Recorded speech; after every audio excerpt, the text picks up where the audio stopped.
दोस्तों अगर आपने भी एनआईओएस ग्रुप एबीसी की जो यहाँ पर वैकेंसी आई है इसके लिए आवेदन वगैरह करने के बाद फॉर्म को सबमिट कर दिया है, इसके बाद आपको पता चला है कि भैया आपके फॉर्म में यहाँ पर कोई मिस्टेक वगैरह हो गई है, तब क्या यहाँ पर आप करेक्शन वगैरह कर सकते हैं।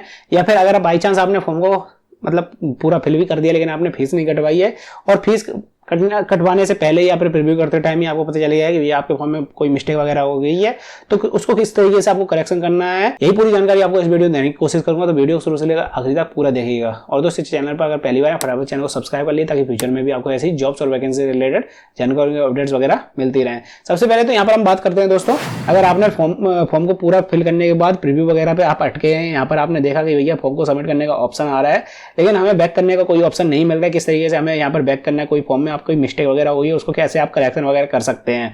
तो सबसे पहले तो आपको यहाँ पर ऊपर जाना पड़ेगा, सबसे ऊपर। जैसे यहाँ पर आपको दोस्तों नजर आ रहा है, मैंने कुछ डिटेल्स छुपाने के लिए फॉर्म को जूम कर लिया है। ऊपर आने के बाद आपको यहाँ पर सभी डिटेल्स का ऑप्शन आ जाएगा। अगर आप एग्जाम सिटी को चेंज करना चाहते हैं तो इस वाले ऑप्शन पर क्लिक कर दीजिए। एक्सपीरियंस को डिटेल को फिल करना चाहते हैं, यहाँ पर हटाना चाहते हैं तो यहाँ पर आप क्लिक कर दीजिए। एजुकेशन डिटेल को चेंज करना चाहते हैं या फिर कुछ ऐड करना चाहते हैं तो यहाँ पर आप क्लिक कर दीजिए। आप डायरेक्ट उसी वाले पेज पर पहुंच जाएंगे। इसके बाद आप यहाँ पर अपनी एजुकेशन डिटेल में कोई भी चेंजेस वगैरह कर सकते हैं। अगर एक बार आप फॉर्म को यहाँ पर सबमिट भी कर देते हैं लास्ट स्टेप पर आने के बाद, जैसे मैं यहाँ पर लास्ट स्टेप पर आ गया हूँ और यहाँ पर मैं फॉर्म को सबमिट कर देता हूँ, दोनों जगह पर टिक लगाने के बाद आपके पास फीस कटवाने का ऑप्शन आएगा। इसके बाद भी आप फॉर्म को यहाँ पर प्रीव्यू वगैरह कर सकते हैं, कोई प्रॉब्लम नहीं है आपको यहाँ पर। लेकिन अगर आपने एक बार फीस कटवा दी है इसके बाद आप कोई भी यहाँ पर चेंजेस वगैरह नहीं कर पाएंगे। लेकिन करेक्शन आप कर सकते हैं। किस तरीके से आपको करेक्शन करना है इसकी जानकारी इसके नोटिफिकेशन में दे रखी है। अगर आपने फॉर्म को सबमिट कर दिया है इसके बाद भी आप करेक्शन कर सकते हैं, कोई प्रॉब्लम नहीं है। लेकिन हाँ, आपको चार्ज वगैरह फिर से कटवाना पड़ेगा दोस्तों, तो इसके लिए सॉरी, मैं आपको बता देता हूँ क्या जानकारी दे रखी है इसके नोटिफिकेशन में। जैसे यहाँ पर आपको नजर आ रहा है दोस्तों, मैंने इसका ऑफिशियल नोटिफिकेशन ओपन कर लिया है। अब इसको मैं थोड़ा सा नीचे कर लेता हूँ, सेकंड पेज पर आ जाता हूँ। यहाँ पर आपको दोस्तों पॉइंट नंबर 7 पढ़ना है जिसमें आपको करेक्शन से रिलेटेड कुछ जानकारी दे रखी है, मैं आपको वो समझा देता हूँ। जैसे यहाँ पर इन्होंने लिख रखा है candidate should submit a single application only for a post, यानी कि कोई भी एक कैंडिडेट है जो कि सिर्फ एक ही बार सिंगल पोस्ट के लिए फॉर्म को अप्लाई करने के बाद सबमिट कर सकता है। मतलब कोई भी एक पोस्ट है उसके लिए अगर आपने आवेदन किया है, जैसे मान लीजिए मैंने जीडी के लिए फॉर्म को आवेदन किया है तो मैं यहाँ पर एक ही बार उस पोस्ट के लिए फॉर्म को फिल करने के बाद सबमिट कर सकता हूँ।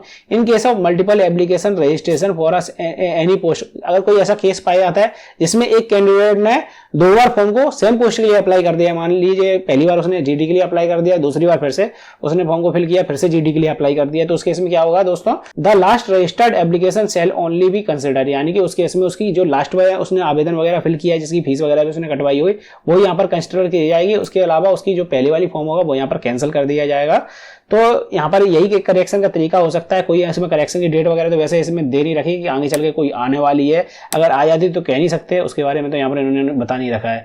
लेकिन हाँ, यहाँ पर इन्होंने ये दे दिया है कि भैया अगर आप चाहें तो, जैसे मान लीजिए मेरे फॉर्म में कोई मिस्टेक हो गई है, जीडी के फॉर्म मैंने यहाँ पर फिल किया है, उसमें सबमिट करने के बाद मुझे पता चला है, या फिर कोई भी पोस्ट के लिए आपने फॉर्म फिल किया उसको सबमिट करने के बाद आपको पता चला है या मुझे पता चला है कि भैया ये चीज़ मेरी मिस्टेक हो गई है, तो मैं यहाँ पर क्या कर सकता हूँ, मैं दूसरा नया रजिस्ट्रेशन कर सकता हूँ, नई ईमेल आईडी नए मोबाइल नंबर से, और उसी पोस्ट के लिए फॉर्म को अप्लाई करने के बाद उनको सबमिट कर देता हूँ। जो मेरी पुरानी में मिस्टेक हो गई है उसको मैं सही करके इस वाले फॉर्म में सबमिट कर दूंगा दोबारा से फॉर्म को फिल करने के बाद। तो उस केस में क्या होगा, जो मेरा लास्ट वाला जो मैंने फॉर्म फिल किया वो यहाँ पर मान किया जाएगा, जो पहला वाला फॉर्म है वो यहाँ पर मान नहीं किया जाएगा। अगर बाई चांस दोनों के एडमिट कार्ड भी आ जाते हैं तो आपको एग्जाम देने लास्ट वाले का ही जाना है, आपको टेंशन बिल्कुल नहीं लेनी, क्योंकि इन्होंने यहाँ पर नोटिफिकेशन बिल्कुल साफ साफ दे दिया है। आप चाहें तो पढ़ भी सकते हैं डाउनलोड करके, तो आपको लास्ट वाले का ही एग्जाम देने जाना है। बस दिक्कत यहाँ पर यही होने वाली दोस्तों, आपने जो फीस कटवाई थी पहले वाले फॉर्म में वो यहाँ पर आपकी चली जाएगी, वो आपकी रिफंड नहीं की जाएगी। तो आपको देख लेना कोई ज़्यादा बड़ी मिस्टेक हो गई है तो ही आपको यहाँ पर चेंज करनी है। अगर एड्रेस वगैरह में छोटी मोटी मिस्टेक है तो आपको टेंशन लेने की जरूरत नहीं है, उससे आपको कोई प्रॉब्लम नहीं आने वाली है।